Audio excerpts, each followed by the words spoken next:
ఇది కేవలం సమాచారంగా మాత్రమే భావించండి. వైద్య నిపుణులను సంప్రదించండి. అలాగా ఎర్లీ ఆన్సెట్ ఆఫ్ ఆర్థరైటిస్, కొంచెం బాడీ పెయిన్స్, కొంచెం సహకరించట్లేదని తర్వాత వాకింగ్ చేసేటప్పుడు what are some precautions we can take? Main ఏంటంటే ఫ్లాట్ సర్ఫేస్లో నడవాలి. ఓకే, అన్ఈవెన్ సర్ఫేసెస్లో నడిస్తే డెఫినెట్లీ నీస్ ఫోర్సెస్ మీద కొంచెం సో అదొకటి.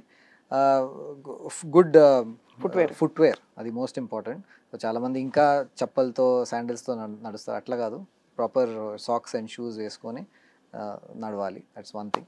అండ్ ఇఫ్ పాసిబుల్ నడవడం ముందు కొన్ని నీ ఎక్సర్సైజెస్ చేస్తే మసిల్ కొంచెం స్ట్రెంథన్ అయిన తర్వాత నడిస్తే it's good thing. It's good.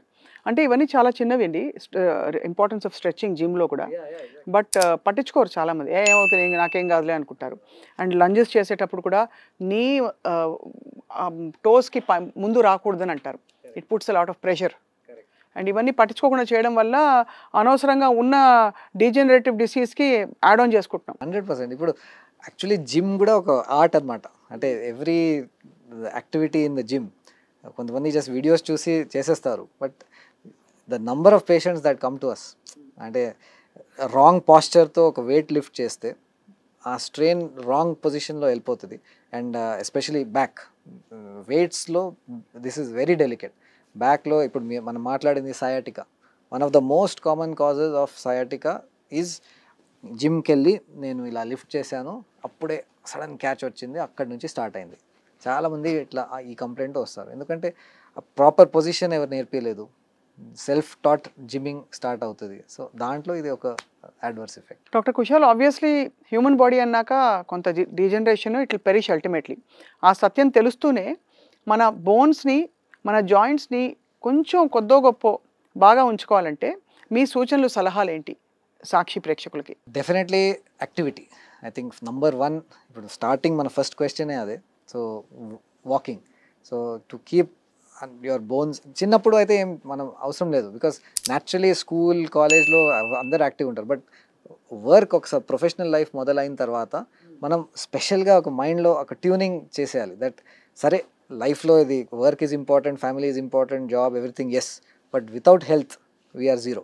Okay, so ఒక half an hour to 45 minutes every day మనం సెపరేట్ చేసి అది డిసిప్లిన్గా మన లైఫ్ స్టైల్లో. ఇప్పుడు నేను కూడా పొద్దున ఆబ్వియస్లీ మాకు సర్జరీస్ ఉంటాయి 7-7:30కి. సో 5:30కి morning active something either tennis or gym ఏదో ఒకటి చేసి డే స్టార్ట్ అవుతుంది. So that is what is important.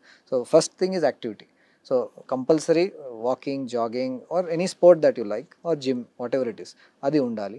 Second thing is ఇప్పుడు డయట్లో ఎస్పెషలీ మీరు if you are regular non vegetarian no problem, but వెజిటేరియన్స్లో చాలామందికి మనం విటమిన్ డి డెఫిషియన్సీ చూస్తాము. సో కొంచెం bone weakening tendency, bone pains tendency ఉంటుంది. సో వాళ్ళు కొంచెం అది జాగ్రత్తగా చూసి సన్లైట్ ఎక్స్పోజర్ అది చెప్పాను కదా, so that exposure or at least vitamin D supplements through orthopaedic consultation అది చేయాలి. These are the 2 things. And అంతకుమించి అఫ్ కోర్స్ సకాలంలో పెయిన్ కిల్లర్లు మనమే వక్కపొడిలా వేసుకోకుండా డాక్టర్ని కన్సల్ట్ చేయాలి. 100%. అంటే పెయిన్ కిల్లర్స్ మీరు ఒకేజనల్గా మేబీ 1 or 2 days SOS అంటాం, అంటే అవసరం ఉన్నప్పుడే అది వాడాలి. బట్ ఒక రొటీన్ అయిపోతుంది చాలామందికి. ఎప్పటి నుంచి తీసుకుంటున్నారు సార్ అంటే, సార్ 2 years నుంచి. 2 years నుంచి మీరు మెడికేషన్ పెయిన్ కిల్లర్స్ తీసుకుంటే లివర్, కిడ్నీ, స్ప్లీన్లో చాలా సైడ్ ఎఫెక్ట్స్ రావచ్చు. ఓ యా యా యా నా బ్యాగ్లో మైస్పాస్ ఉందండి. You are half a doctor, I have understood that. No, but actually మైస్పాస్ ఎంత కామన్ అయిపోయిందంటే ఫర్ పీపుల్ టు టేక్, ఏముంది అలిజెసిక్ వేసేసుకో, మైస్పాస్ వేసేసుకో అని చెప్పేస్తున్నారు అందరూ. So it is actually alarming. మీరు అన్నట్టుగా మెడికేషన్ అవసరం లేని శరీరానికి ఇప్పుడు మనం అనవసరంగా దాన్ని ప్రొలాంగ్ చేసి వర్సన్ చేసుకుంటున్నాం situation. One final question I have.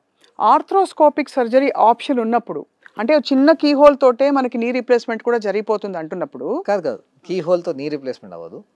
Key హోల్తో ఈ లిగమెంట్ సర్జరీస్, మెనిస్కస్ సర్జరీస్ ఇవన్నీ అవుతాయి. But knee replacement, robotic knee replacement ఇప్పుడు ఇవన్నీ ఓపెన్ సర్జరీ. ఓపెన్ సర్జరీ ఆ పెద్ద ఇంప్లాంట్ వెళ్ళిపోవాలి కదా లోపల. ఇందాక నేను అదే పూరి మడత పెట్టిందని చెప్పింది అదే. That's what I meant. So I thought it is possible to insert an implant through a keyhole or a small incision. You can insert these instruments because they are long and slender. But small implants for meniscus and ACL surgeries, yes. Yeah. But the bigger implants, మొత్తం knee replacement implant అంటే ఇంత పెద్ద size ఉంటుంది. So అది మనం key హోల్తో చేయలేము. And knee replacement చాలా వరకు ఐ థింక్ ఇప్పుడు డే కేర్ సర్జరీలో అయిపోయింది కదా ఇంచుమించు. అయిపోయింది, బట్ పేషెంట్స్కి ఇంకా మైండ్ సెట్ ఉంది నేను 2 days హాస్పిటల్లో ఉండి వెళ్తాను. ఆ పెయిన్ అంతా తగ్గి వెళ్ళడానికి పెయిన్ వల్ల ఆ పెయిన్ ఏంటంటే ఒక టెంపరీ సర్జికల్ రిలేటెడ్ పెయిన్ ఉంటుంది. ఏ సర్జరీకి ఉంటుంది, కానీ నీ రీప్లేస్మెంట్ కొంచెం ఎక్కువ ఉంటుంది. రైట్. అది మెల్లిమెల్లిగా ఒక 2-3 weeksలో 50% డౌన్ అయిపోతుంది, 2-3 monthsలో 80-90% తగ్గిపోతుంది. And then finally at 6 months patients are generally all happy. So అదే నీ రీప్లేస్మెంట్ పెయిన్ గురించి. బట్ ఎనీవే ఇప్పుడు చాలా ఈజీలీ అవైలబుల్గా మీరు అన్నది రోబోటిక్స్తో ఇంకా కూడా ప్రెసిషన్తో కోర్స్ మనిషి చేయి పడ్డం అని అంటారు కదా, కొంతమంది హ్యాండ్ బెస్ట్ హ్యాండ్ అంటారు, సర్జన్స్ హ్యాండ్. దాంతో పాటు ఒక రోబోటిక్ అసిస్టెడ్ సర్జరీ అయితే I think it is most brilliant combination medical అడ్వాన్స్మెంట్స్లో. అవన్నీ చాలా ఫ్యాసినేటింగ్. ఇప్పుడు మేము టెక్నికల్గా మాకు అది being into the field అది ఎంత ఫ్యాసినేటింగ్ ఉంది అంటే it is just every day it blows my mind how it is possible. Because అంత యాక్యురసీతో అంత టెక్నాలజీ అడ్వాన్స్మెంట్స్తో we are able to do this. We are fortunate. Patients are lucky that they are getting that kind of accuracy. We are also lucky that we are being assisted by robot. ఇప్పుడు నేను ఇక్కడ కన్సోల్లో ఉన్నాను, robot అక్కడ పనిచేస్తుంది అట్లా కాదు, ఇది రోబోటిక్ అసిస్టెడ్ సర్జరీ అంటాం నీ రీప్లేస్మెంట్ని. సో పేషెంట్ మోకాలు ఇక్కడ ఉంటాయి, నా చెయ్యి ఇక్కడ ఉంటుంది, రోబోట్ పక్క నుంచి నాకు అసిస్ట్ చేసి అది execution of robotic knee replacement అంటే ఏంటి, replacement of worn out bone and cartilage. అది బై మెటల్. సో ఎలా ఏ యాంగిల్లో బోన్ కట్ చేసి రీప్లేస్ చేయాలి, ఎంత accuracy, depth, all these are determined by the robot.